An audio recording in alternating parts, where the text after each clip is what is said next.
Hey everyone, this is Anna here, and I'm with my husband, Joe Casava, and we're doing a little interview. We're interviewing each other, and we've been wanting to do this video now for quite some time, and we finally decided today is the day. And today is his birthday, so happy birthday, Joey. Yes, and she decided this was the day. Yeah, She and wanted to do this a long, long time. and we just have a few questions. We have no idea what our questions are. And I think I will start with my question to Joe. And he is a game developer. Uh, he does clutter games and from Puzzles by Joe. And I'll put all the links here in the description for you guys to check it out. And let's start. So here we go. We're going to start with our questions. Is there anything you want to tell them? As since nobody that follows me probably don't know you. No, Anna and I have been together for 18 years, so that's about it. Tell a little bit what you do. Well, I create computer games for a living. I have a very pretty successful series called Clutter. That's for you would call it a casual, what they call a casual game. It's not quite a match three. It's sort of a hidden object game, but that's not quite right either. But it's available. You can find it if you search Clutter and Puzzles by Joe or whatever. I'm sure you can find more about me. Been doing it for a long time Yeah. now. Since when Since was it? 2011. 2011, when the first game went on sale. 2010 is when I started, right in January. So he started with Clutter 1 and now he's Just put to, out Clutter 18 and about to wrap up Clutter 19. So, yeah, wow. mhm. Okay, so my first question to you Okay. is tell me something that you wished you knew when you first started. That you wish you knew back then that you know now? Well, I'll go back further than first started. The real thing is I wish we took this chance 2 years earlier. And if I'd done that, um, I'd have more money in the bank, and I mean, Clutter would be a little bigger because the audience has shrunk, and it shrunk all over the years. Um, but I'll say that I wish I started sooner, and I wish I knew that it was going to be successful. Then I never would have worked for the gambling company, which just slowed me down overall. That it would have been. I hedged my bets mainly due to wanting healthcare and a couple other things, and I wasn't sure Clutter would be successful. And the very first Clutter wasn't that successful, but the longer I stuck with it, the better it got. And if I'd known that, then I wouldn't have spent time doing anything else but the Clutter. So you learned that businesses take a while to take off, I guess. It did for mine. It goes slowly in the beginning. For mine, it did, and that's not. But again, if I'd gone out 2 hours earlier, 2 years early, if I'd started 2 years earlier, that first game probably would have made enough to, I would have known. Yeah. Because it would have made more. Because it's all about, a lot of it, it's about audience. And for me, the PC audience has been shrinking each year as more and more people play their games on tablets and phones. Anyways, I want to ask you a question. Okay. What is your favorite part of the pottery process and why? My favorite part for me is the making part. I knew it wasn't going to be glazing. I just love making things with my hands, and the glazing sometimes it's a little bit overwhelming for me because there are so many choices for glazes nowadays.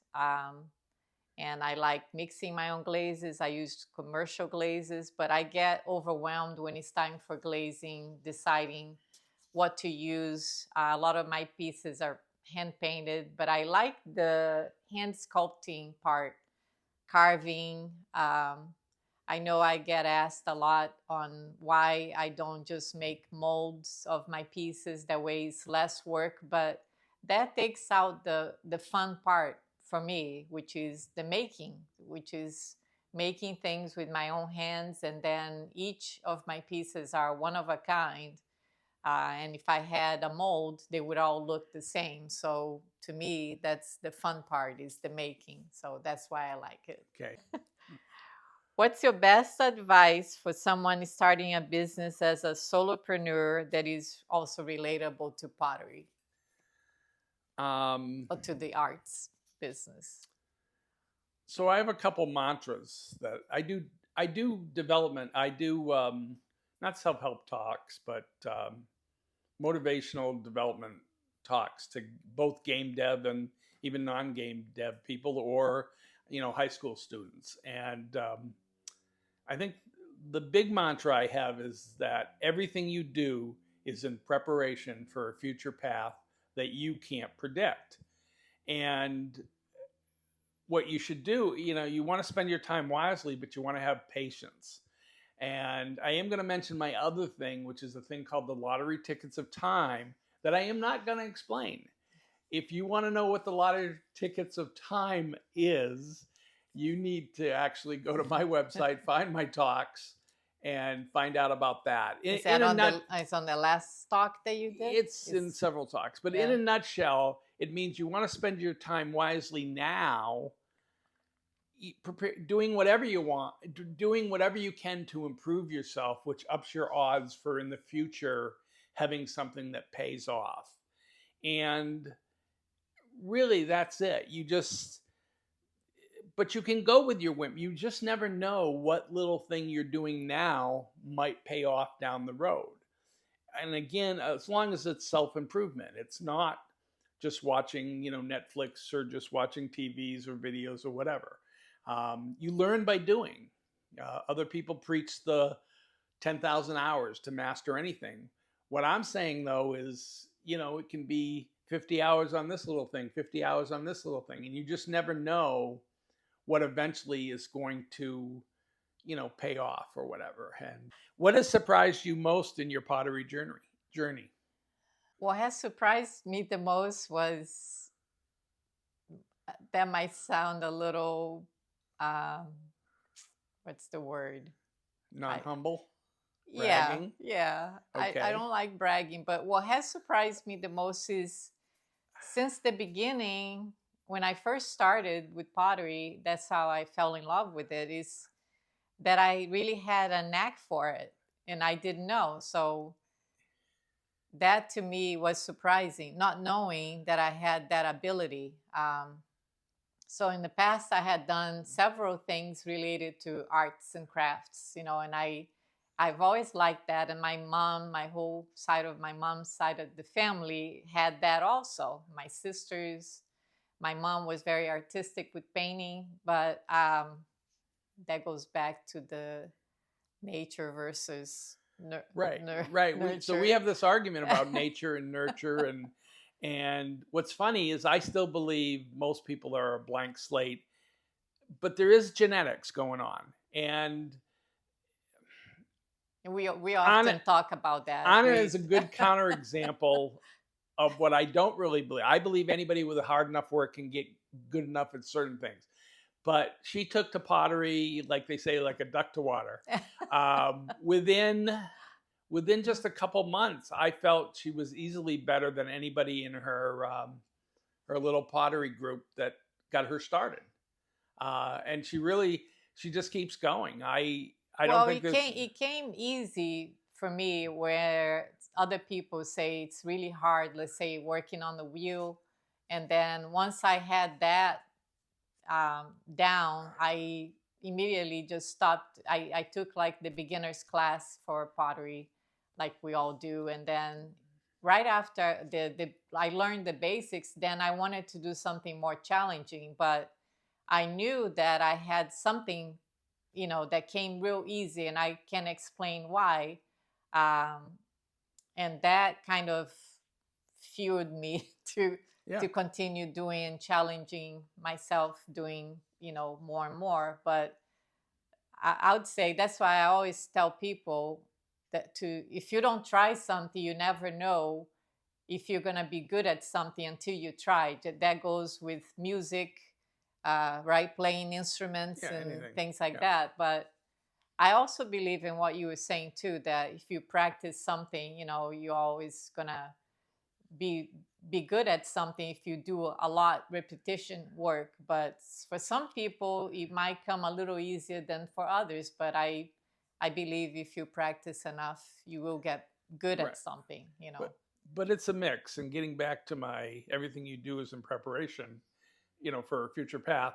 I believe Anna's mechanical engineering background really lets her work in 3D more easily than other people. And even Because I can though visualize. Yeah. right, and even though it's not square, it's not, you know, it's not angular, it's not the engineering type, you know, making a little otter or a frog or whatever, I think her ability to see in 3D and figure out what she wants and is just amazing to me. There's no way I could do it, even with 10,000 hours. So now that's my last questions, question. right? Yep, my last Didn't question. you ask me the last? I did. So now it's my turn. Right. You asked me the last question, hopefully. Yeah. So The final question.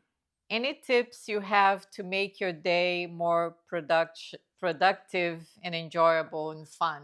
How do you keep, like, I guess, motivated? Because you are very motivated in what you do. Is Yeah. that just the passion, or how you Step one: get up at 4:30 and have nobody bother you for 2 or 3 hours.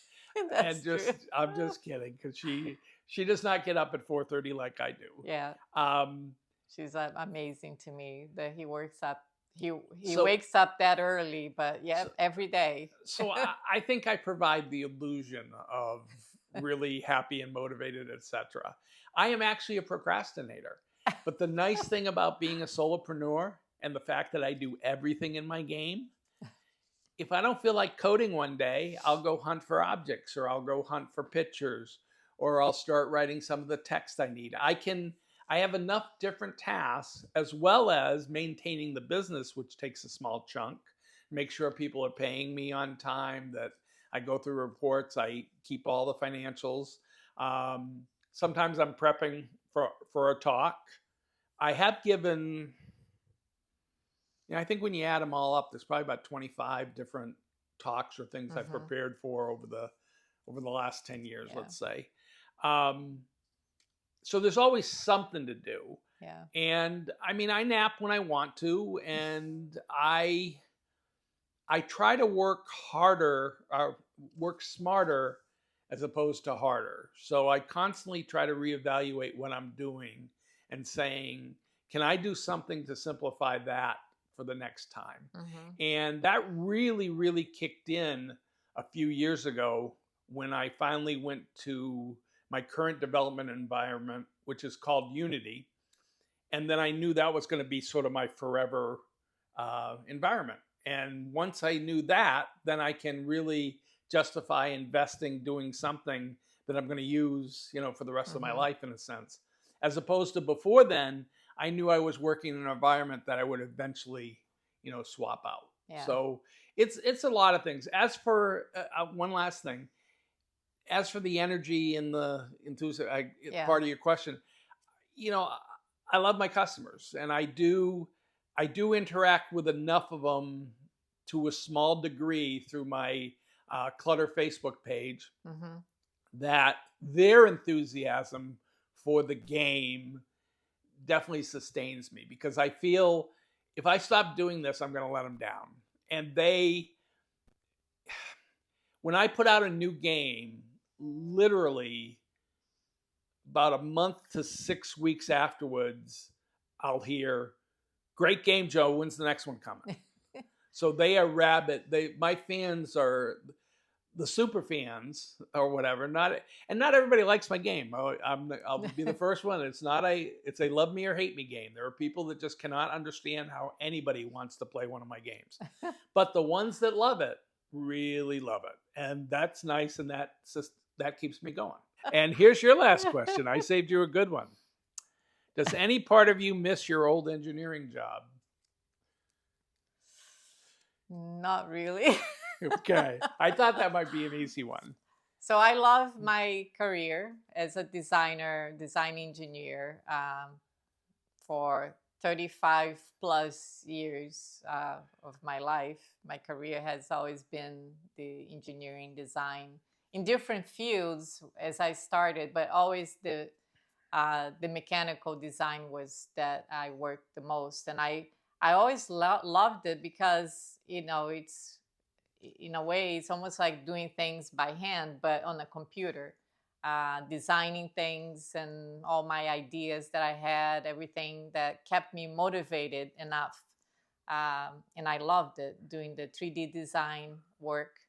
Um, but something that stuck on my mind that I would never forgot is that someone, I don't know, it was someone that worked with me, told me, that was like closer to my retirement, that I heard is they told me, Anna, you would know when it's time to retire.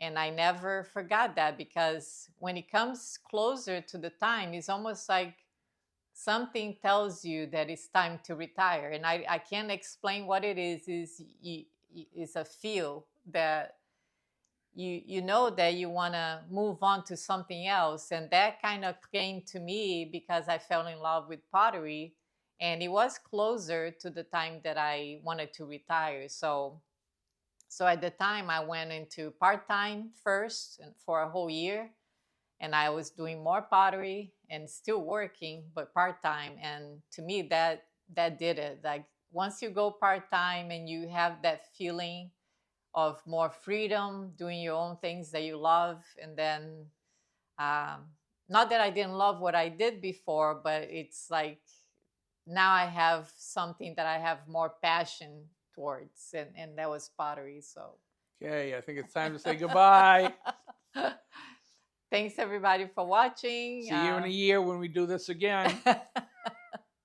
I hope it was enjoyable. Thanks for watching. Bye bye. Bye.